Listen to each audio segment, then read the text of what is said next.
SHMACKEMAGOB, how's it going, man? And women, hey, I'm gonna review this, man. This rules so hard. Rob Halford, Resurrection. This is him coming back to the metal. He went a little off there on the 2 project. Oh man, I couldn't get into that at all. But I like the fight stuff, but this is the best thing he's done out of Judas Priest.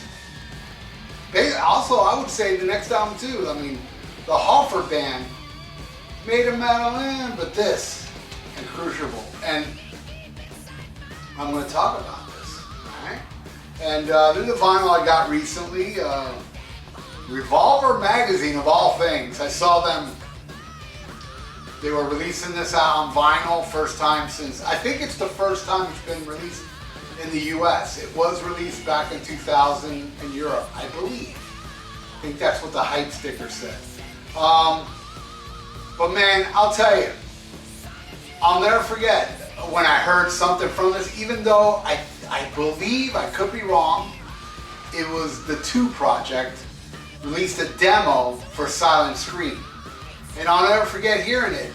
I never forget that moment. I was driving, me and my friends were driving to Orlando to see SOD. And my friend had it. And he goes, oh man, I'm gonna play you this demo of Rob, the 2 thing. And I'm like, oh. He's like, no, it's really good. And my God, I mean, I'll talk about that song when we get to it on here, the album version, but man, was that mind blowing. Hearing that, I was like, the metal god's back. This is just too damn amazing. And this whole album, I mean, here's one thing I'll say about this album. All songs are great. I mean, no, not great. I will say all songs are good. There's not, well, the best way to say it, I know I'm mumbling here. There's not a bad song on this album, but I can't classify this as all killer, no filler, because the songs, I don't think every song on here is killer, but I don't think any song on here is bad. But there are a lot of killer tracks on here.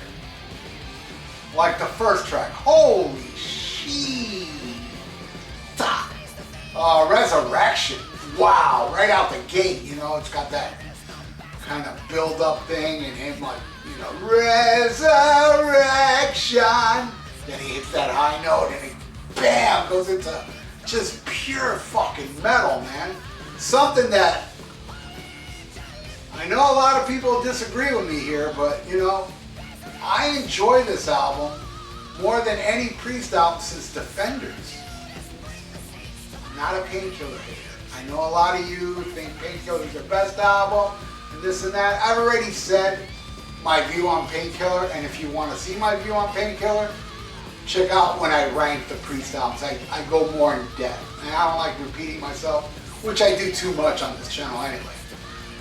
But I don't hate the album, I'll just say that. I don't hate Painkiller, but I like this more. And Resurrection, right there, you know, that song, bam. Though I will say Painkiller, the song Painkiller, yeah, it's better than any song on here. That song fucking owns. I got nothing bad to say about the song Painkiller. But Resurrection, right out the gate, man, it's like, it's just him screaming, I am the metal god. I come to reclaim my throne. And I'm going to get a little off topic here in a way. There's this racist, bigot idiot that's, you know, at war with us on the podcast, and then he like said something to the effect of Rob Halford saying, Rob Halford ain't no metal god. He did a industrial album. He ain't no metal god. Now, this is the same guy that keeps saying, you know I fucked up, please forgive me, which I've forgiven him way too many times, but I'm not forgiving him anymore.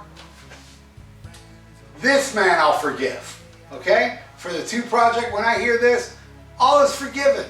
All is forgiven. He is the metal god.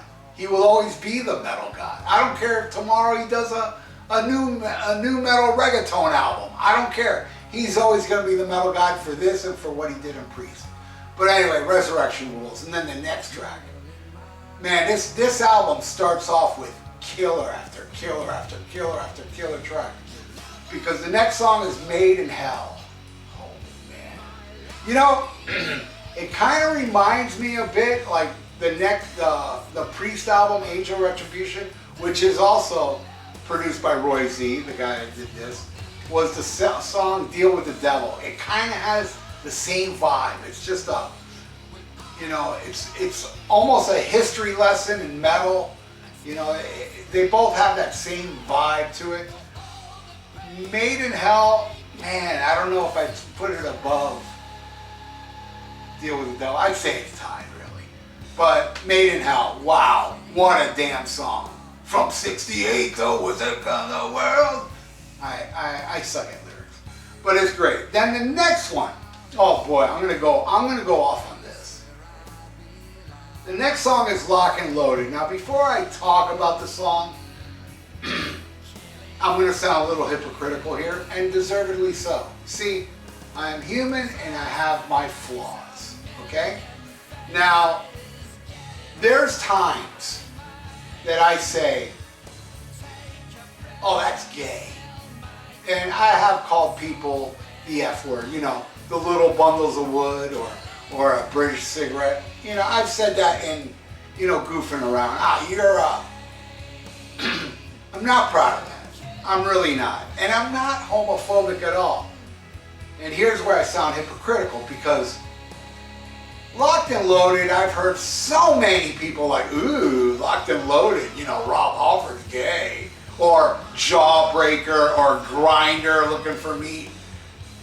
I get annoyed by that, I'll be honest with you. I get annoyed, yet I'm a guy that says, that's gay, and you're an F. You know, you're a bundle of wood. And I get annoyed by that, by people saying like, ooh, Locked and Loaded, like they see it as a joke.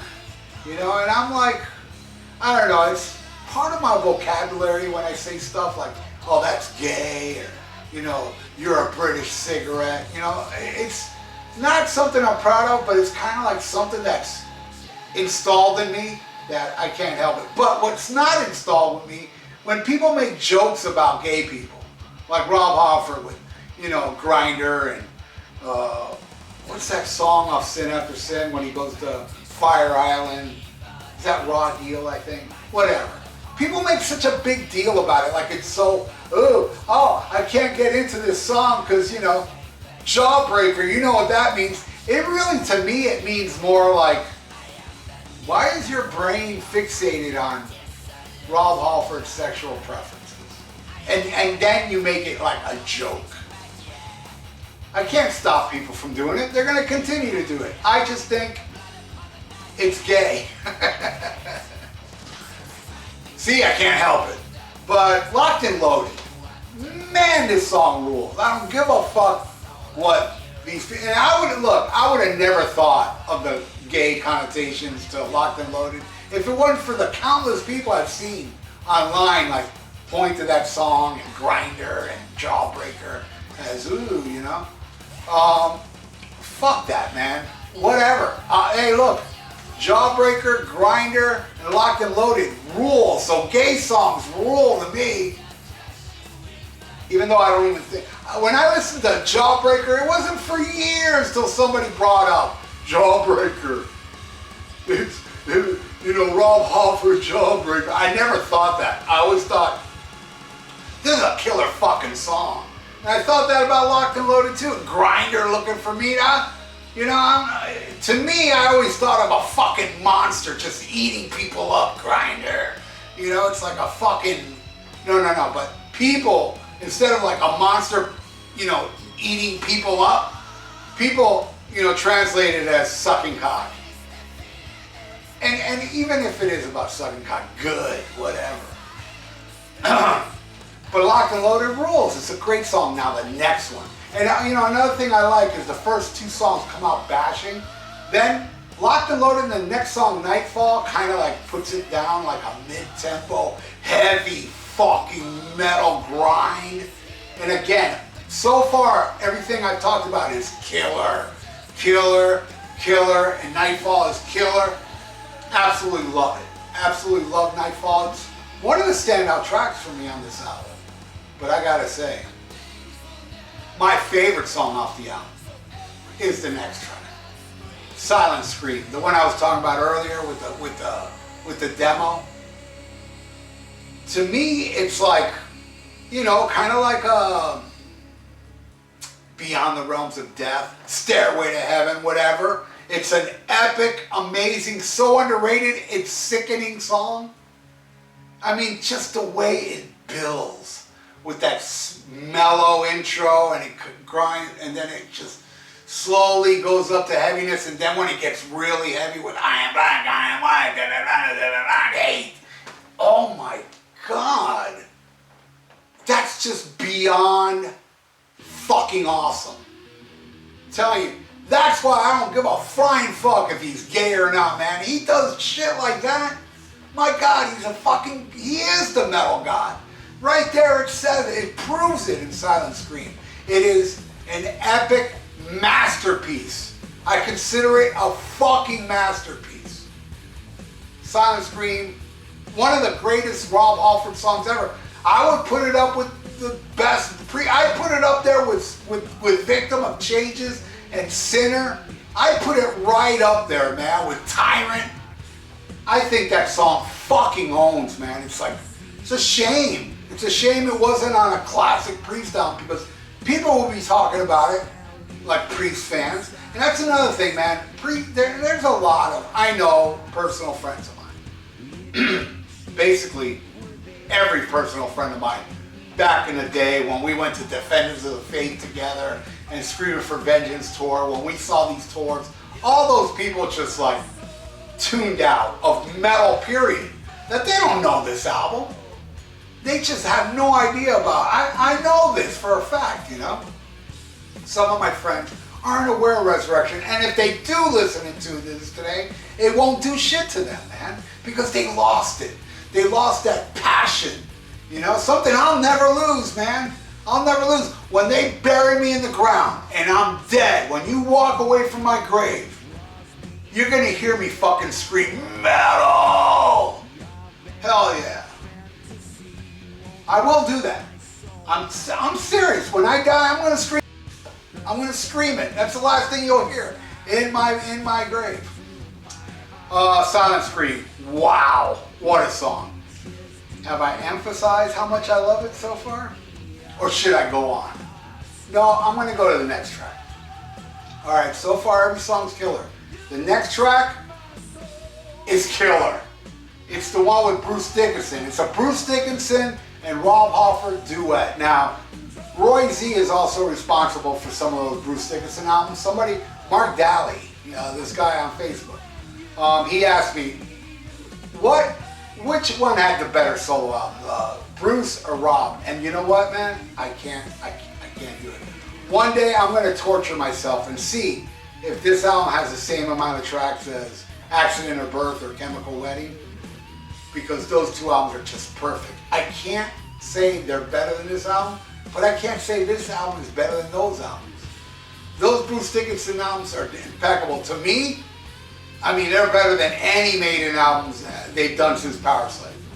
I think those Bruce Dickinson albums are phenomenal. But, and this one, I love, and I've seen people bitch about this track. Oh, it's cheesy, it's this and that. That's cool. There's certain people out there that don't like cheese. They don't want no goofiness in songs. And I just see that as a kick-ass fucking metal tune with Rob Halford and Bruce Dickinson battling out, going back and forth like, I'm the one you love to hate. You can't see me. It's just so fucking amazing. Love it. Killer. After that, more killer. It's still killer. Every song is killer so far. And the next song, Cyber World. Spoiler alert. This is the last killer track on the album. Cyber World, another killer tune. I mean, at this time, you know, I got on the internet a year prior to this in '99. So, you know, cyberspace was taking hold. And this is like, you know, the genesis of the cyber community. You know, I know people had the internet even, you know, in the mid-90s and shit, but I'm talking about like 99, 2000 when I got into it. That's all that matters, because it's me. and I have an ego, and my fucking modesty sucks. So Side World is another rip-roaring song in the tradition of Resurrection and Made in Hell. You know, I mean, other than Silent Scream that gets, you know, really heavy and fast toward the end, Side World goes back to the fast pace of the first two tracks, and it's killer. Now, these songs are good. They're not bad songs. They're just not killer. Okay? And starting with Slow Down. I love it. It's a good metal tune. Not skippable, but yeah. I don't know, maybe I should check. Was that played live? Man, there's too many songs on this live album for me to check. I don't know. I don't think so. I don't think it's on here. I'm wasting time, so maybe it is. I don't know. But Slow Down's cool. But, you know, it's a fitting word for the song. It slows it down. You know, as far as, all right, this one's not killer. It's a cool song. It's a metal song. I like it, but I can't say I love it. And the same thing goes with Twist. Twist I even like less. Twist would be like my least favorite song on the album, though it's still good. I like the crunchy chorus, verses part. It's fucking awesome, man. The same thing with Temptation. You know, no, Temptation is the one that has that crunchy verses. Twist is more like like a yin-yang type song, if that even makes sense, because it doesn't make sense to me. I hope it makes sense to you. But Temptation is cool. And Drive, I really like the hooky nature of the verses. You know, it's the way he sings it and delivers it. But again, I can't say it's killer. But I would say out of all these, well, Savior and Drive would be like the better tracks of after Slow Down. But Drive is cool. Drive, I like the hooky nature of the verses. And Savior too. Savior picks it up a bit. You know, I think it's heavy, it's cool, but not killer. Now, what I will say is killer is the two tracks that didn't make the album. What the fuck? The song Sad Wings of Destiny. Yes, the title track of the second Priest album. He wrote a song called Sad Wings of Destiny. That's just beyond amazing. And then Hell's Last Survivor. I would, man, let me put it this way. If you take out Slow Down, Twist, Temptation, Drive, and Savior, take them all out and just add Hell's Last Survivor and Sad Wings of Destiny, it'd be all killer, no filler, and shorter. I mean, that's another problem. I don't like long albums, to tell you the truth. I like, I was raised with albums that, border on 40 minutes. I mean, some of my favorite albums are Van Halen albums from the Six Pack, and they barely pass 30 minutes, and some don't even reach 30 minutes because they cut out the fat. It's just amazing. So even though I think these songs are good, I would say they're fat. You put Hell's Last Survivor and Sad Wings of Destiny on this album and take out the last 4 songs, this would be all killer, no filler. So yeah, you're not going to see this on one of my all killer, no filler episodes, but it's amazing. This album is freaking amazing, okay? And I want to talk about this. The album he released after it, I even think is more underrated. Now, I'm not going to say it's better because I don't think it's better. But there are people I've seen online say they prefer this, Crucible. And I'm like, you know what? I like Resurrection more, but I totally love the fact that you recognize the grossly underrated Crucible, which is still heavy metal. It's not in the vein of Resurrection. It's kind of different, except for like Betrayer. But man, the song Golgotha, man, that song rules, man. I mean, I think this whole album really rules. I think it's a really great album. Before this album came out, he released Live Insurrection. He does a lot of killer deep tracks from Priest, like Stained Class, Running Wild, just some great shit. There's, oh, I see Slow Down is on here. And he does some fight stuff like Nailed to the Gun. And Light Comes Out the Black, which is a song he did for Buffy the Vampire Slayer, whatever, movie. That's actually him with Pantera playing. And he's fronting Pantera. And you hear Phil Anselmo also, but this is a live version. But, you know, he does Tyrant on here. I mean, some really great deep tracks. Heart of the Lion, which was a bonus track from, it's not even a bonus track, it's an unreleased Priest track that I believe Racer X covered. Just great shit. Now, there is a bonus track that's not on here. I believe a Japanese bonus track. Now look, I'm not racist at all, but I will be honest. I'm honest. The one thing I hate about Japanese people is that they get bonus tracks. That pisses me off. And the bonus track on here is, not on here, but the bonus track is Blackout from the Scorpions with Rudolph Schenker. And it's awesome. It's fucking awesome. The version of Blackout with Rudolph Schenker is fucking badass. Live Insurrection. Great live album, man. It's an awesome live album. And Sad Wings of Destiny is on here. The bonus track, but it's a live version. The studio version smokes, man. So that's it. That's what I want to talk about for Rob Halford. Resurrection. Rules. Right on, everybody. So that's it. So thank you for watching. I really do appreciate it. If you like what you see, please subscribe to my channel and click that little notification bell. Don't be gay. Oops, I did it again. I can't help it. And if you'd like to donate, I got a PayPal in the description below. Thanks for watching, everybody. Stay frosty. Listen to Black Sabbath and SHMACKEMAGOB.